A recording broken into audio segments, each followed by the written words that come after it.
Audrey, you've survived multiple crises. Survivor. From pandemic, typhoon, a fire, and as someone who's had to regain control multiple times, is there something about this fuel crisis na mas mahirap harapin? As a person and as a business owner, how do you respond to that? Sa totoo lang, like any other Filipino, the response is really fear.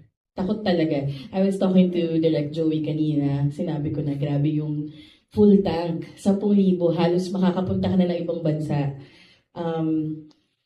In us, sa F&B industry, we're deeply affected. Hindi lang dahil may restaurant kami, but our people, parte sila ng masa. They commute every day.